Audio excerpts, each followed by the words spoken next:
Thank you so much, Karen. Thank you for inviting me to present.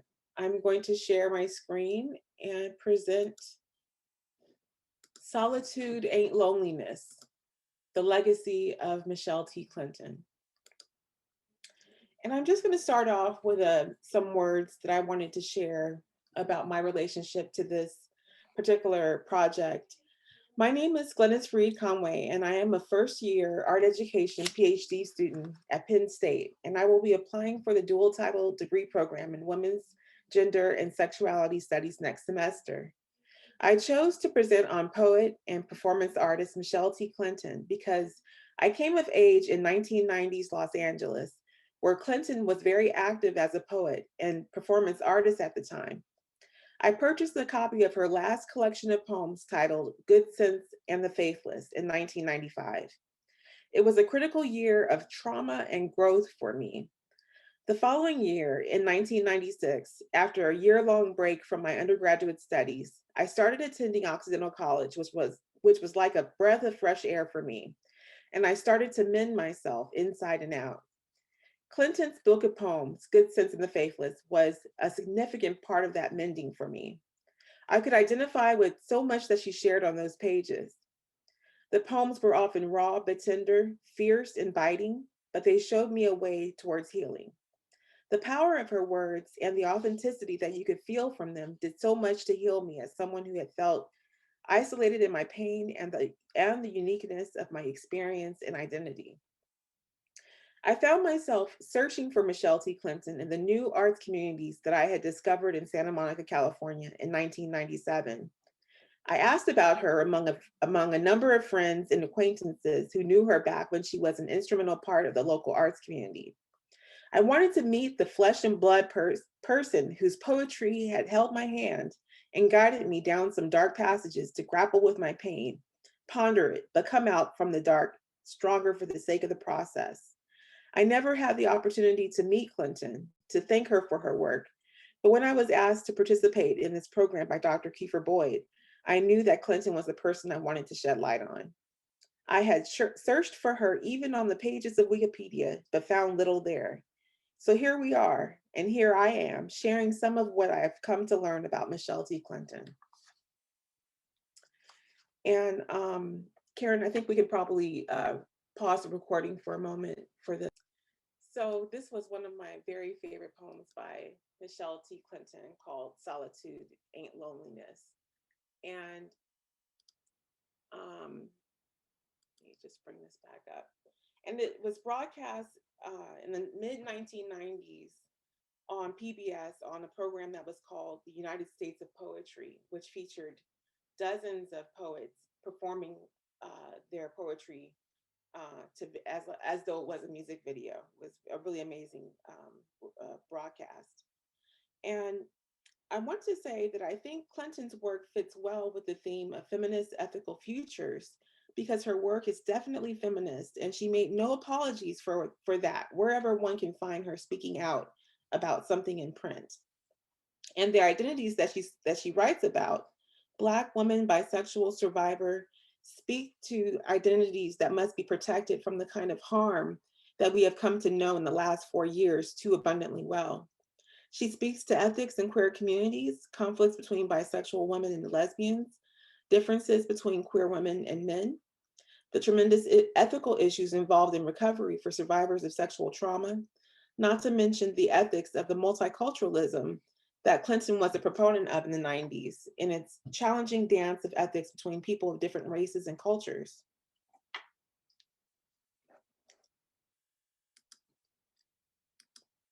And this is the existing Wikipedia page for Michelle T. Clinton. And it's actually considered a stub, not even a page. So there's a lot that's missing. We don't have any photographs of Michelle T. Clinton here. And there's hopefully what I'm providing today will fill in the gaps and make something more substantial that more people can add to. And as far as Clinton's biography, doing my research, I found a variety of information, and there's not a lot online about her. And what is available about Michelle Clinton is basically limited to the 1990s, 1980s, 90s, and early 2000s. But I did find a lot of information from the LA Times. Michelle T. Clinton was born in 1955 and grew up in a socioeconomically challenged South Central Los Angeles family. She was based in Santa Monica, California for a period of time. Interviewed by Penelope Moffett of the LA Times, Clinton stated, "I don't think the writing saved me, but I think being dedicated to the writing helped me save myself." Clinton's family was poor, we were troubled by alcoholism, and we saw a lot of violence. We moved frequently, according to Clinton. She left Los Angeles to study political science at UC Berkeley, but returned to Los Angeles in 1981.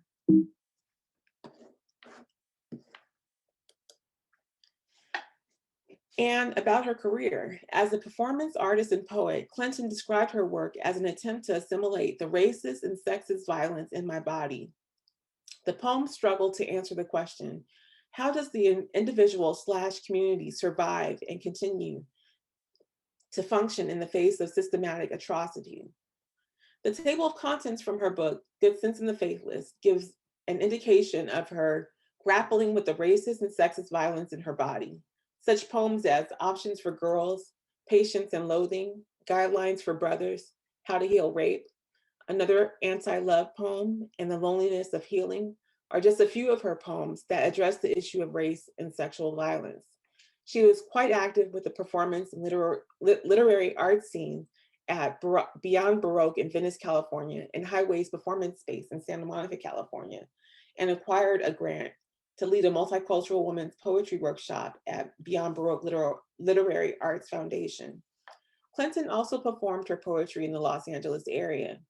According to Los Angeles-based writer and graphic designer Pam Ward, who participated in one of Clinton's 1990s poetry workshops, Clinton was a powerful force in the literary community during the 80s and 90s.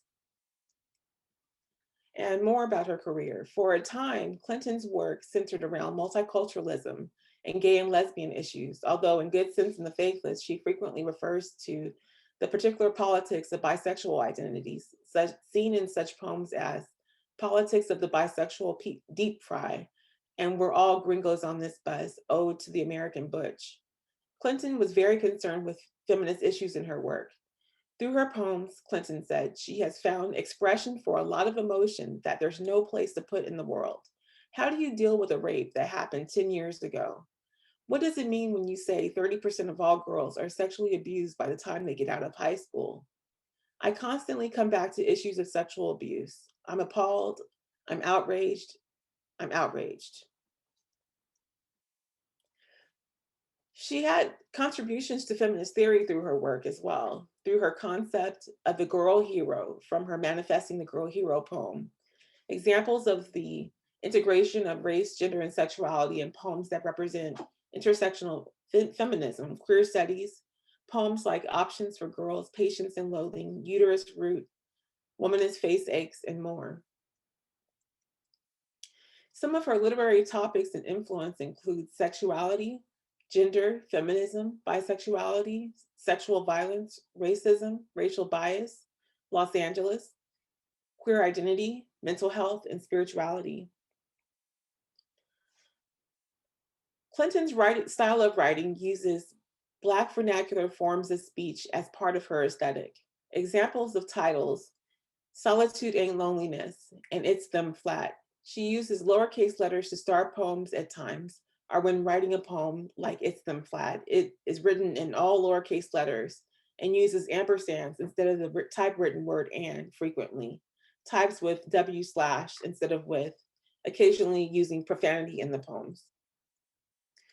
And I have scanned one of the poems to kind of give an example of the writing style and how it looks on the page when you read her vernacular poetry.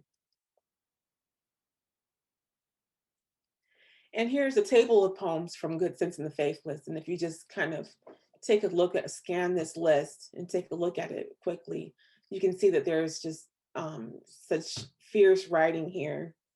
It gives you a sense of the sort of concerns Clinton had when she was writing the book, its diversity, rawness, and power.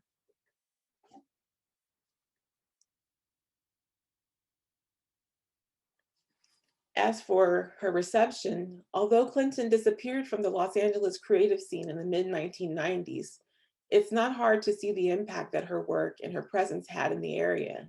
It's challenging to find information about her online, but she is referenced numerous times amongst histories of the poets of the Los Angeles literary scene of the 1980s and 90s. Clinton's performance work also was reviewed in the LA Times during that era, and she was interviewed by reporters covering the arts beat a number of times.